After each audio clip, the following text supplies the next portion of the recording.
I'm going to really try to be fast. Hands up if I'm starting to talk too fast, because we do want to talk shop a bit if possible. There have already been other speakers that talked about the process and not necessarily only the impact and outcome of charities, and that's what we would like to talk about. We think it's very topical.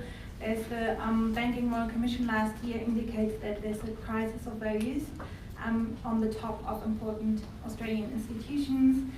We have also noted, this is also a conference inviting New Zealand lawyers, that New Zealand has just released a well-being budget. So Simon and I will speak in contrast about the not-for-profit sector. I will talk briefly about the fundamental principles of the Red Cross as a case study, and Simon then will embed that in wider comments which hopefully incite a conversation. So the fundamental principles of the Red Cross really determine and are mired in the movement. They have been officially proclaimed in Vienna in 1965, but they have been unofficially around much longer. They bind together, so every country has a national society of Red Cross, but they also then is the Committee of the Red Cross in Geneva and the International Federation of Red Cross, and the fundamental principles really ensure that all these different organizations are bound together and guided by these fundamental principles. And they are 7. So one is humanity, to prevent and alleviate human suffering; impartiality, so to make no discrimination; neutrality, not to take sides in hostilities; and independence, so maintain the autonomy. And those 4 actually have been taken up as international humanitarian principles by the UN, so they have reached beyond Red Cross. But then there's 3 more that relate to Red Cross: the voluntary service, so we are a voluntary relief movement; unity, there's only ever one Red Cross in each country; and universality, which means that all societies have equal status. So we thought it would be good to show some practical examples how it actually pans out. So I'm legal counsel for Red Cross. I have to look at the fundamental principles, but pretty much every other person working at Red Cross has to do the work guided by these fundamental principles. And how does that work in practice? So it manifests itself through, for example, all staff and volunteers are being inducted and get training on them. There's for Australian Red Cross, we developed an ethical framework that's based on those principles. We have dedicated staff that's trained in international humanitarian law, helping us when there's questions about the interpretation.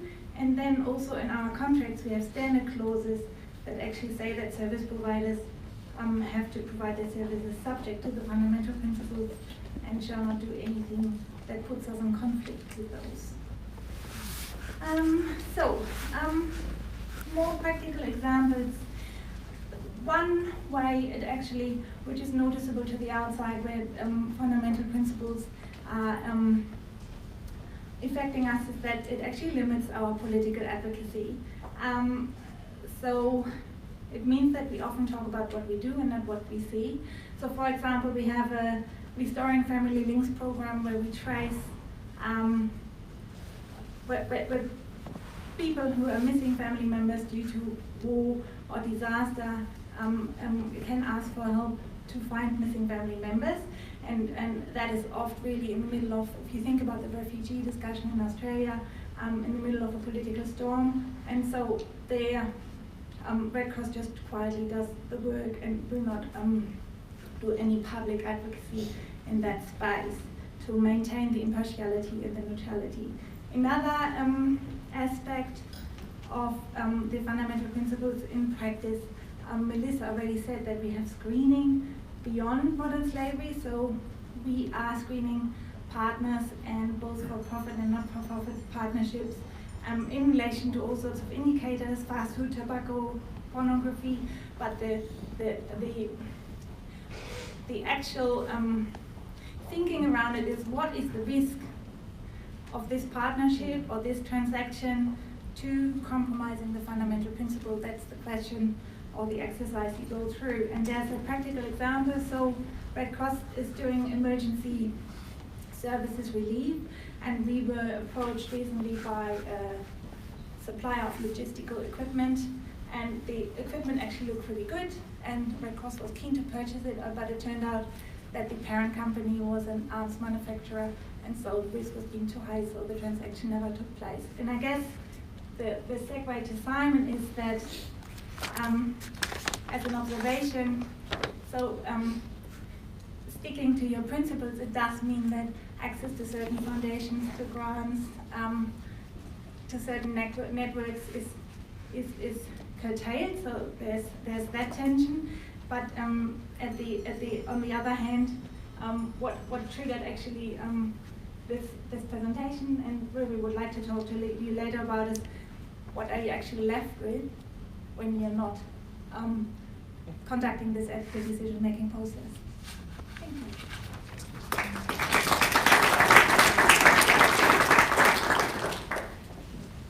Good afternoon, everyone. First, I wanted to start by making sure everyone has seen this great prop that Sari brought along, just the safeguarding compliance obligations. So, day-to-day life as in-house counsel in an international charity has its challenges and also its great rewards. This is obviously flowing on from Francesca, but also I really enjoyed Rosemary's presentation on purpose-based governance, and I think probably what I'm going to say is a flow-on and give a little bit of flavour to some of that. As General Counsel at Save the Children, I'm in the midst of balancing principles as well as this new paradigm. We've got social enterprises, we're looking at launching an impact investment fund. We are engaging with this new world, but at the same time, what are the fundamentals that we need to hang on to and retain and promote? So Francesca has provided us with an example of how a set of ethical principles can be absorbed into the DNA of an organisation and provide the ethical platform to inform the full spectrum of decisions. So building on that, I wanted to offer some thoughts on a couple of less tangible factors that should also feed into the frame for decision-making in charities. And purpose-based governance is probably another way of saying that. Save the Children is currently celebrating its centenary year, 100 years. Why has the organisation been valued for so long? What are the qualities that have sustained it and other long-standing humanitarian charities like Red Cross, Oxfam and World Vision? Is there anything that's of particular value that would be lost if charities like these cease to exist? It is important that we have a clear understanding of what qualities are valued in these organisations so that decisions of boards and managers can reinforce the essential aspects of the value proposition. So I'll offer a couple of examples of characteristics that I believe are integral. The first is the prioritisation by charities of human-centric approaches. And the second is displaying resolve and courage to achieve purpose. These are distinguishing and essential features of what is valued in charity. Certainly they are for international humanitarian charities. They are not enshrined in charity law, but are felt through the practices and stance of the charity and the aspiration that the charity embodies. So, key value proposition number one, charities prioritise human-centric approaches. The importance of this one was a bit of a revelation to me, but it can be communicated through a very simple statement. It is not just what we do, but how we do it. I'll say this again because it took me a few years of working for international NGOs to understand the profound significance of this statement. It is not just what we do, but how we do it. While it took a while to sink in, I now understand this to be an essential source of the value that we offer. Doing things with compassion and ensuring the human-centred practices of participation and empowerment are built into program design and delivery are not nice to have, they are critical. We place emphasis on the human impacts that flow from how we do our work. Decisions should respect and protect ways of working that incorporate human touch and human process. These are value adds that for-profit managing contractors who have been squeezing out the traditional international NGOs are not able to deliver or implement in the shape that the humanitarian charities do. A link back to the International Committee of the Red Cross fundamental principles that Francisca has introduced us to. Jean Pictet, the ICRC lawyer who in 1979 gave meaning to the humanitarian principles in a really rich commentary, promotes humanity as the principle which stands in first place amongst the ICRC principles. It is humanitarianism's ideal, its motivation and its objective, the prime mover for the whole movement, the spark which ignites the powder, the line of force for all its action. I had another beautiful quote, but I'll leave that to get to key value proposition number 2, displaying resolve and courage to achieve purpose. In an interview on the BBC last year, Winnie Bain-Newman, the CEO of Oxfam International, was challenged to respond to the suggestion that international charities such as Oxfam had had their day and that charity itself was an outmoded response to global humanitarian and development challenges. Winnie responded to that challenge assuredly, that just as a spirit of solidarity, kindness and sharing is never outmoded, so it is that charity is never outmoded. There is more to charity than the benevolent transfer of resources from the rich to the poor. Behind the word charity, there sits a very radical idea that humanity is one and injustice must be challenged.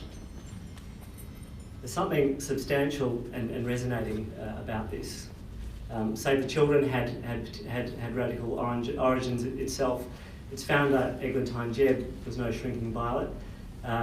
She was arrested in London in 1919 for creating public unrest while advocating for starving children stuck behind the Allies' blockade of Russia after the First World War, advocating for the children of the enemy. The magistrate who heard her case found her guilty, but insisted on paying the fine himself. And this was the first donation to the Save the Children Fund. So just to finish on this one, charities add value and are valued when they act with principle and are courageous for their purpose.